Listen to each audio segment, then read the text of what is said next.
intelligence. Gi control the whole intelligence of Kenya. Ginga ber ni gine timore kiny to ngeni gini the best way monya timo mondo wagine wa gini mondo kik timre.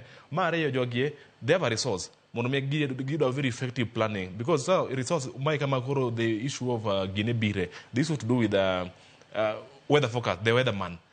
Guinea invest in jogi jogi sana. I'm lucky. We are lucky enough. We have very accurate people. Might you a very accurate answer on Gima de Bele in terms of weather is concerned. Koro jogi not you a very early warning.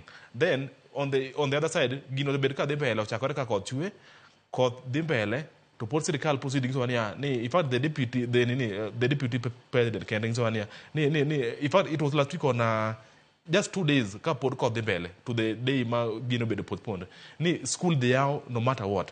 Ongi Gima they affect the ongoing race of they affect the school reopening. And then now it comes the middle of the night. Chunyo no. I know this work from nowhere. Then Makiu until you must travel. Was spend pesa. Nti you must plan their days. Nti you must plan making their fees. Nti you must plan in terms of maybe let me say ni maybe the reporting matters. Kora pa nti gini okaparka we should have any excuse more at least sirkal watching nti ma maybe kaka set watching nti ma sirkal maybe for a sirkal to decide they have to nti magisa consider bangany. Kara sana iko na maber ni and they will reopen in a span of a week. A week no ka kon de rumo tarika uchiel. Man will be ready on the other, will overlap on the other way. Makunia, nti ndere mokadore, nti de sikunde, imagine di mobe do misplaced ntire o dakesani, a makene jog di teri kanya, then maradek, nti de sikunde mokadore. Nti a lot of schools we can see even from even the desk, the offices are being swept away. Kwa kene sirika dika tulo man mono at least in a span of a week. Gidi bedni gise plan, magise make things in order in a span of a week, mono at least jocha ko yepkendo. Kwa pani sirika no bedni come out very clear.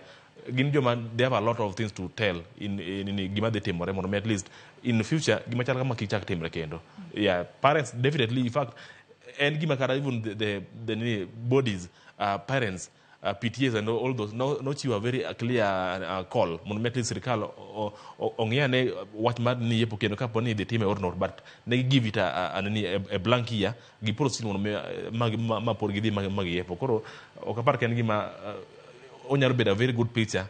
Ni a whole government body can be that. I mean, reluctant and reckless on Gimo touch on Gimamar Jomatindo. Jomabin maybe you are son again those who are school the young people who are mostly getting Joma the school. Korapan in future, the government Wakana to a more at least my very clear at least we have what we call prior proper planning. Adwa no mak paro mauntiere godo wakawyo marwa mokwongo mondi etwak marwa mokwongo chenro mar opinyo kinyi makawuono nyakoro mgejo momodho pi matin waduogo wadhi mbele kod twak otudore kod chwalo nyime tariga ya uskunde kikidhi mabor.